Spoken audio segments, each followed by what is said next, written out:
ওকে ভাইরা, আমাদের ক্লাস চলতেছিল অ্যালকিন নিয়ে, এবং আগের লেকচারে আমি একটা মানে তোমাদের ধাঁধার মধ্যে রেখে শেষ করছিলাম ক্লাসটা। সেই ক্লাসটা ছিল কিছু এরকম, CH3 CH double bond CH2 এর সাথে আমি সংযুক্ত করছিলাম HCl, এবং আমি দুইটা প্রোডাক্ট A অ্যান্ড B বানাইছিলাম। আশা করি সবাই দেখতে পাইছো তাই তোমাদের নিজেদের আগের লেকচারের। আমি তোমাদের দুই ধরনের গ্রুপের কথা আলোচনা করছি এই জায়গাতে, যে না, যে একটা গ্রুপ বললো A আর একটা গ্রুপ বললো ভাই B। অ্যাকচুয়ালি কোনটা সঠিক? এই সঠিক অ্যাকচুয়ালি তুমি আমি কেউ বলতে পারবো না। এই সঠিকটা বলতে পারবে হচ্ছে বিজ্ঞানী মার্কোনিকভ।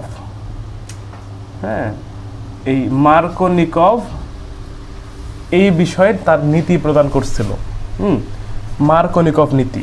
মার্কোনিকভ নীতিটার কথা বলার আগে তোমাকে দুইটা জিনিস সম্পর্কে জানতে হবে। একটা হচ্ছে অপ্রতিসম অ্যালকিন, আর একটা হচ্ছে অপ্রতিসম বিকারক। এই দুটো জিনিস তোমাকে আইডিয়া নিতে হবে, তারপরে মার্কোনিকভের সংজ্ঞাটা লিখব। হ্যাঁ, তার সংজ্ঞাটা যদি না লিখি আমি একটু তোমাকে বলতে পারি, হ্যাঁ, যে এরকম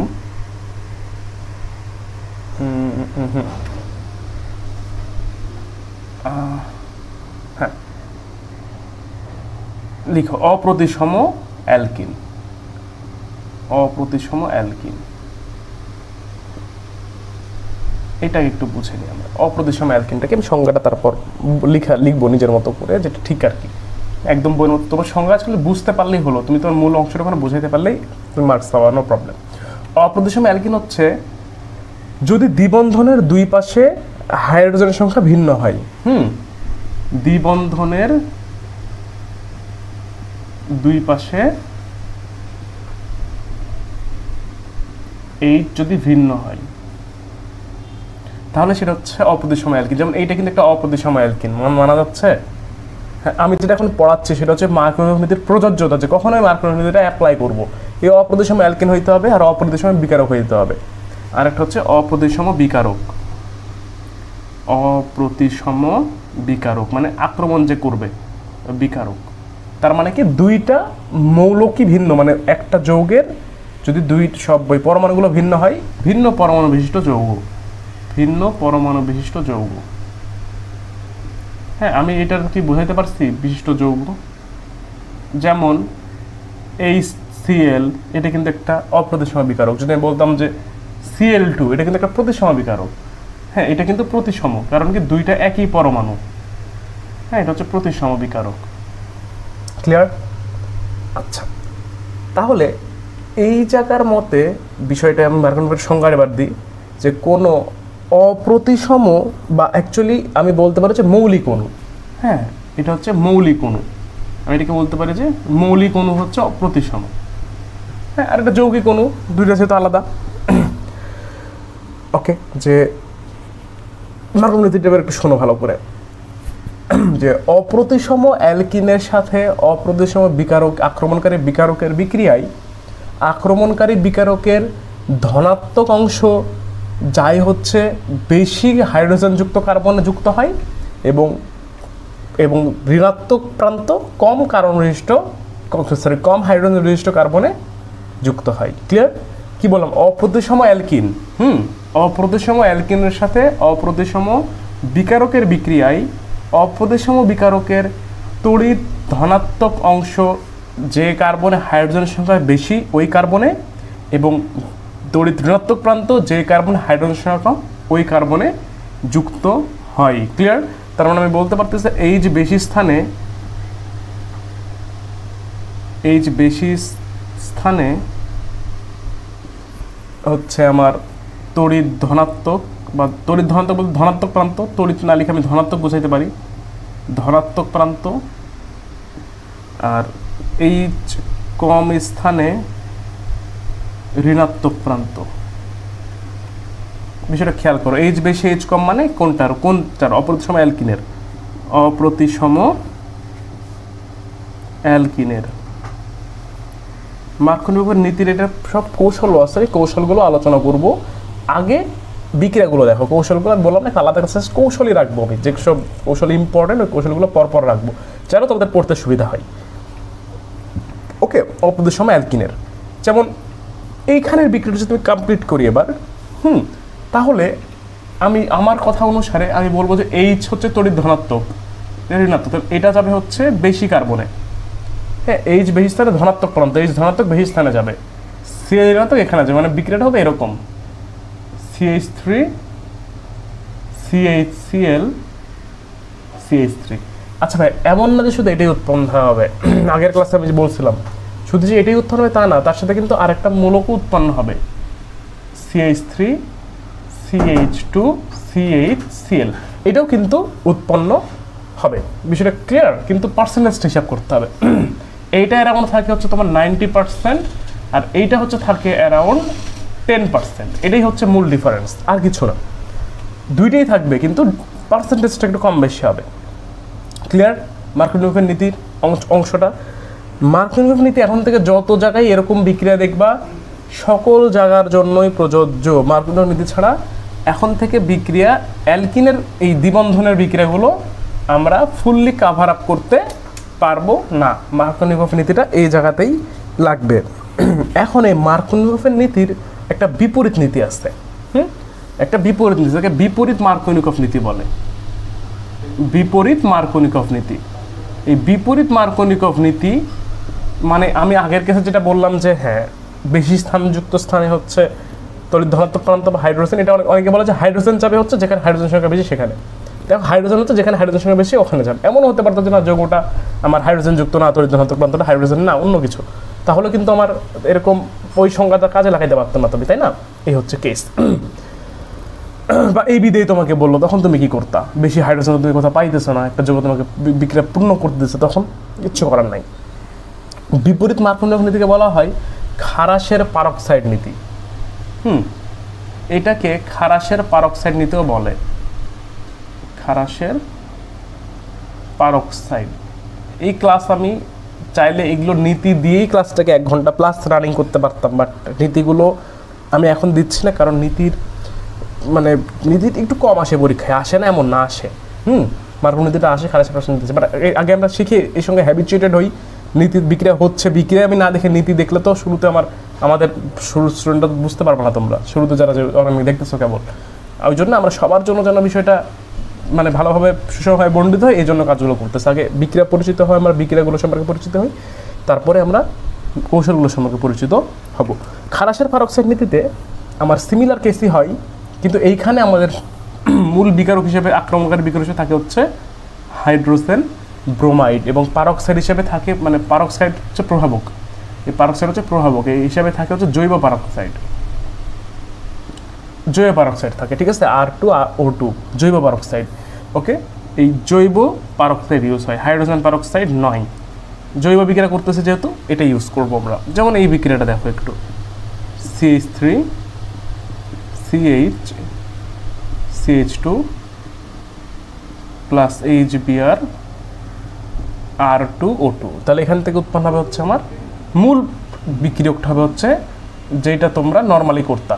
এবার কি H যাবে হচ্ছে কম যুক্ত স্থানে, হ্যাঁ, আর Br যাবে হচ্ছে বেশি যুক্ত স্থানে, এটা হচ্ছে মূল। তখন এখানে এটাই অ্যারাউন্ড 80% হয়ে থাকে, বা 90 কাছাকাছি এরকম একটা পার্সেন্টেজ হয়, আর মানে কম বেশি আর কি বিষয়টা। আর CH Br CH3 এটা হয় অ্যারাউন্ড 20%, অ্যারাউন্ড। ওকে, এটা অ্যাপ্রক্সিমেট একটা ভ্যালু এটা হয়ে থাকে। তো এখন বিষয়টা এটা মাঝে মধ্যে এমসিকিউতে ফিল করতে হতে পারে যে কোশ্চেন অনেকই হয় অ্যালকাইল হ্যালাইড তৈরির একটা প্রসেস। আমি কিন্তু এটা যে বললাম এবার একটু চিন্তা করো তো, অ্যালকিনের বিক্রিয়া পড়াচ্ছি, একই সাথে এটা আমি বলতে পারবো না এটা একটা অ্যালকাইল হ্যালাইড তৈরির বিক্রিয়া। একটা 2 ডিগ্রি অ্যালকাইল হ্যালাইড না, এটা একটা অ্যালকাইল হ্যালাইড। তো অ্যালকাইল হ্যালাইড বিক্রিয়াকে আমি যদি বলে দিই যে না ওই জায়গায় এটা ইউজ করছিলাম, হ্যাঁ মনে করতে পারবো না। অর্গানিকটা এইভাবেই পরস্পরের সাথে পরস্পর রিলেটেড, এভাবেই রিলেটেড। তুমি কখনোই একটার মধ্যে একটা ইউনিক জিনিস নাই, অনেক কিছু মিলে একটা অর্গানিক পার্ট, একটা অর্গানিকের অংশ থাকে। অ্যালকিন একটা অনেক কিছুর মিলিত সমষ্টি। বিষয়টা কি বোঝা গেছে? Very good. তাহলে এখন এই জিনিসটা আমরা বুঝতে পারতেছি, অ্যান্সার করতে পারবো। এটার জন্য এবার একটা সহজ সিস্টেম হচ্ছে মার্কোনিকফের নীতির বিপরীত মার্কোনিকফ নীতির 2টা নিয়ম আছে, যারা একদম একটু ভুলে যাও, হ্যাঁ তাদের জন্য মার্কোনিকফকে আমি বলতে পারি হচ্ছে তেলা মাথায় তেল দেওয়া। হ্যাঁ, কীরকম?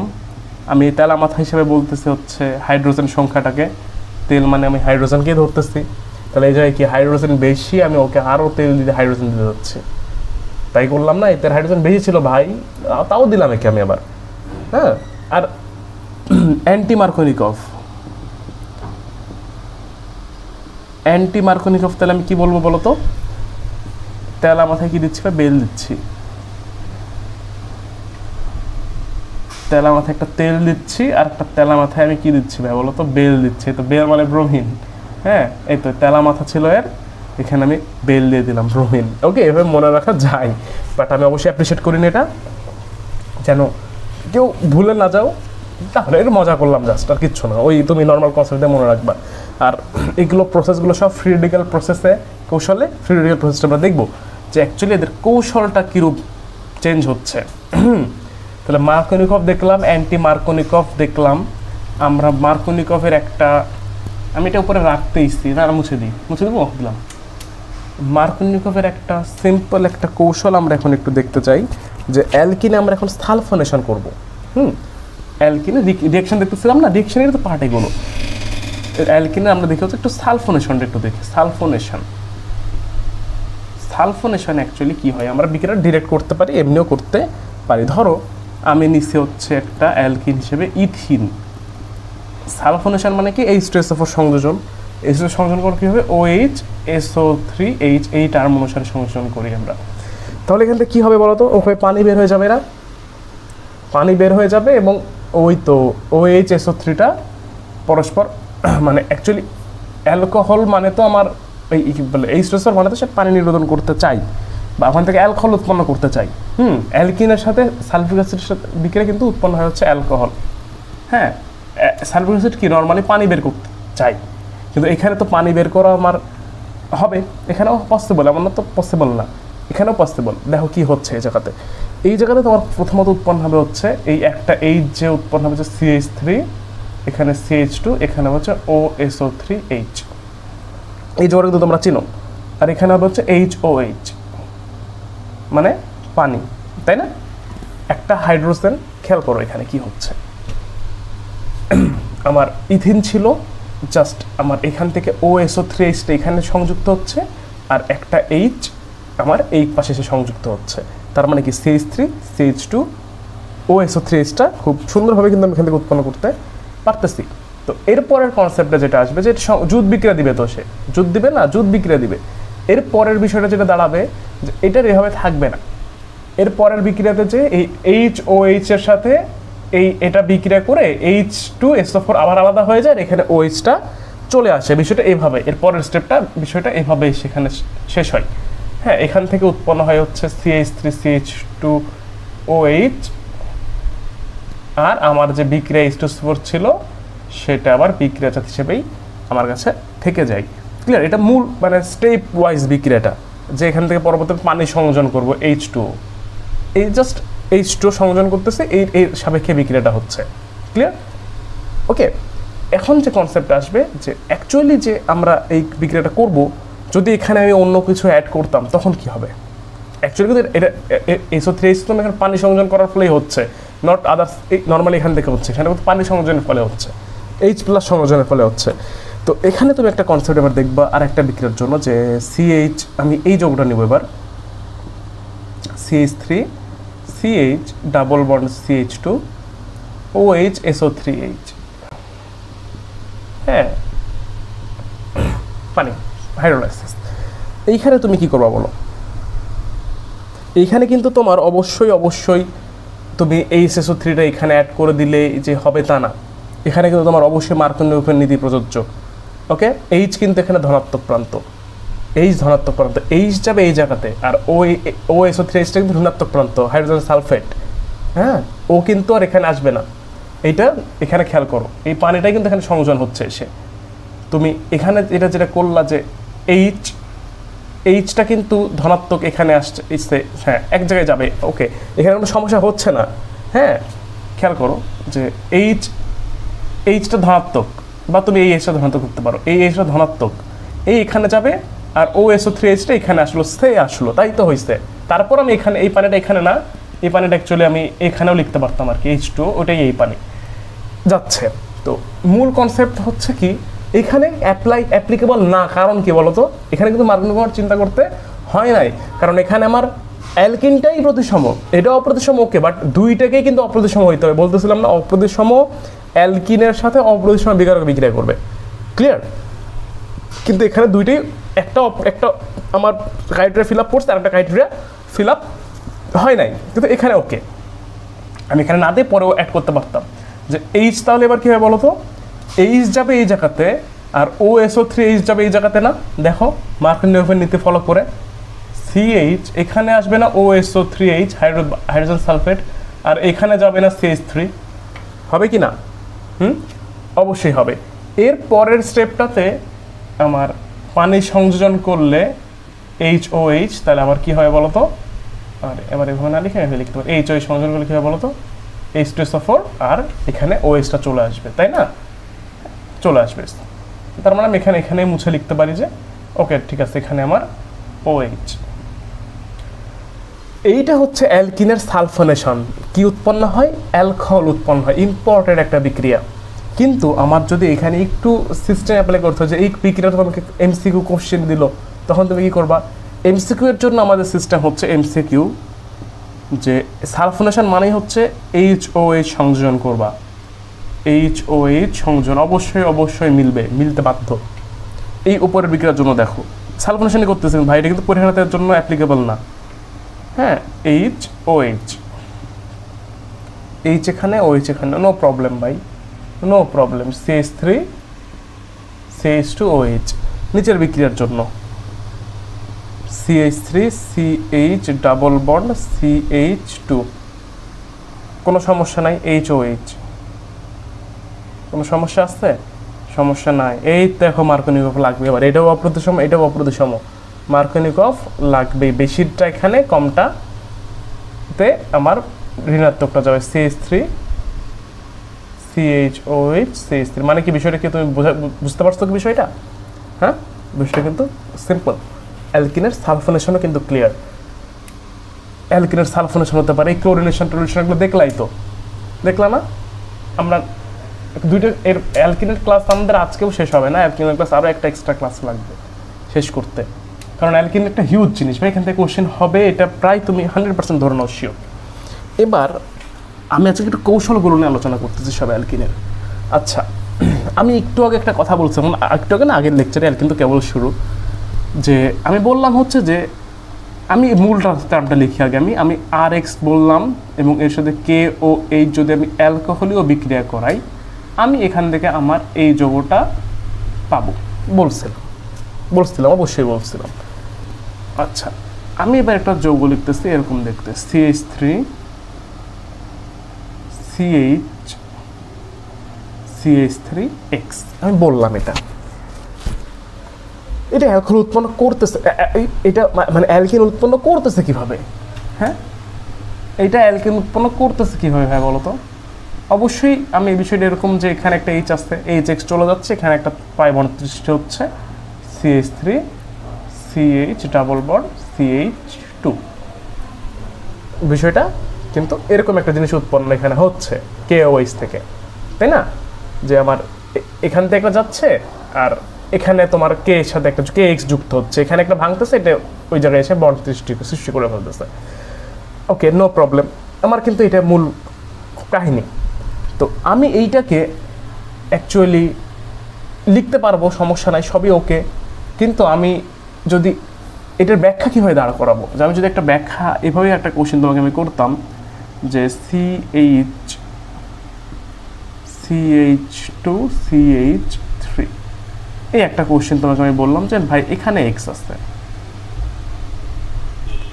প্লাস আমার ওই একই যৌগ KOH অ্যালকোহলীয়, তুমি এর প্রোডাক্টটা কি লিখবা? এখানে কিন্তু কোনো সমস্যা ছিল না, এখানে কোনো সমস্যা ছিল?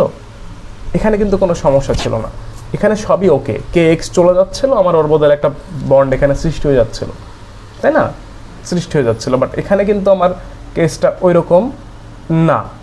হ্যাঁ, এখানে কিন্তু আমার কেসটা ওই রকম না, সবই ওকে। এইখানে আমার কিন্তু এখানে 2 হতো না, একটা CH3CHX CH3, এখানে কিন্তু তুমি প্রোডাক্টটা যদি চিন্তা করি ভাই না আমার এই টুটা এইচটা ওখান থেকে না যে এখান থেকে গেছে আমার বন্ড নেপার ভাই একই কেস তো ফেনোমেনা তো একই এপার থেকে যাক ওপার থেকে যাক আমার তো সবই সমান আছে। কারণ কি দেখো তো, কারণ হচ্ছে তুমি যে এখানে এই হ্যালোজেন নিছো, এই হ্যালোজেন যেখানে তুমি নিছো এর দুই পাশের কার্বনে হাইড্রোজেন সংখ্যা সমান আছে, দুই পাশের কার্বনে হাইড্রোজেন সংখ্যা সমান আছে। বাট এখানে কেসটা এরকম না, আমাকে একজন বললো ভাই না আমি এখানে আমি এই অ্যালকিনটা পাবো সি 1 2 3 4 না এটা পাবো, আমাকে আরেকজন বলল না ভাই আমি এটা পাইতেছি, হ্যাঁ আমি এই জায়গাতে ডাবল বন্ড পাচ্ছি, আরেকজন বলল না ভাই আমি এই জায়গাতে ডাবল বন্ড পাচ্ছি। কে সঠিক? সঠিক কে? আবারও কি একই মতো একই একটা অবস্থার সৃষ্টি আসলো না, মানে আগের মতো সিচুয়েশনটাই মার্কন পড়া রাখবে, এটাও তাই। এইটারও উত্তর আমি তুমি কেউ দিতে পারবো না, এটা উত্তর মার্কন নিজেও দিতে পারবে না। এর জন্য আর একটা দরবেশকে ডাকতে হচ্ছে আমাদেরকে, সে দরবেশের নাম হচ্ছে সাইজেফ। সাইজেফ নীতি। আগে নীতি জানবো, কৌশল আমরা দেখব, কৌশল নিয়ে কেউ এখনো চিল্লাপাল্লা করবো না, কৌশল আমরা দেখব। সাইজেফ নীতি, আমি নীতিগুলো মুখে বলতেছি ভাই, এগুলো তোমাকে লিখতে আসতে পারবে, সমস্যা নাই, কোনো সমস্যা নেই, পারবা বলতে সব কিছুই। দেখো সাইজেফ তত্ত্বের কনসেপ্টটা হচ্ছে যে এই যে হ্যালোজেন যুক্ত আছে, আমরা বলছিলাম যে কার্যকরী মূলকের সাথে যুক্ত কার্বন হচ্ছে আলফা, এখানে হ্যালোজেনের সাথে যুক্ত কার্বন হচ্ছে আমার আলফা কার্বন। সে এই যৌগটা আমি আবার লিখতেছি এখানে CH(X)CH2 CH3, এইটা হচ্ছে আমার আলফা কার্বন। এবং তার দুপাশে যে কার্বনগুলো আছে ওদেরকে বলা হচ্ছে বিটা কার্বন, ঠিক আছে, বিটা কার্বন। এইখানে এইটা নিয়ে এটা যদি জেনে থাকো তোমার অঙ্ক অনেকখানি বা তোমার অ্যান্সার অনেকখানি হয়ে গেল, আলফা কার্বন আর বিটা কার্বন। সাইজেফ তত্ত্ব অনুসারে কথাটা এরকমভাবে যাবে যে বিটা কার্বনে হাইড্রোজেন সংখ্যা কম ওই কার্বন হতেই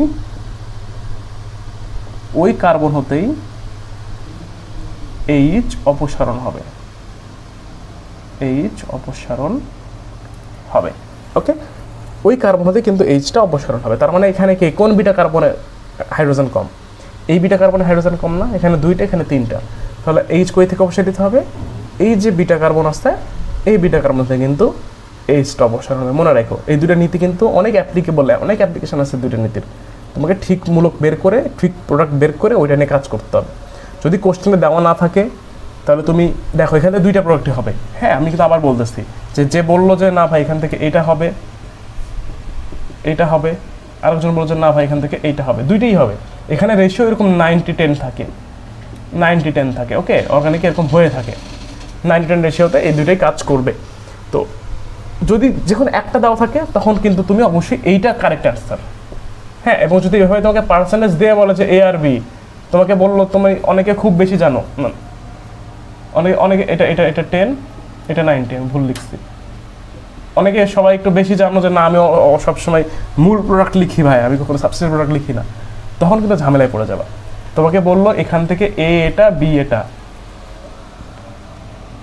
এবং তোমাকে বললো যে এ নিয়ে তুমি তোমার বিভিন্ন কাজ করো, তুমি তো এটা নিয়ে কাজ করা শুরু করে দেবো, ভুল হবে। তাহলে চেষ্টা করো যে এটাই নেওয়ার, ওকে।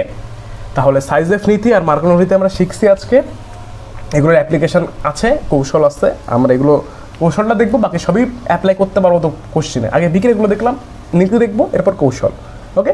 এখনও অ্যালকিন শেষ হয় নাই, নেক্সট ক্লাসে আমরা অ্যালকিনের খুব মজার একটা টপিকস দেখবো। আজকের ক্লাসটা এই পর্যন্ত থাকলো, খুদা হাফেজ।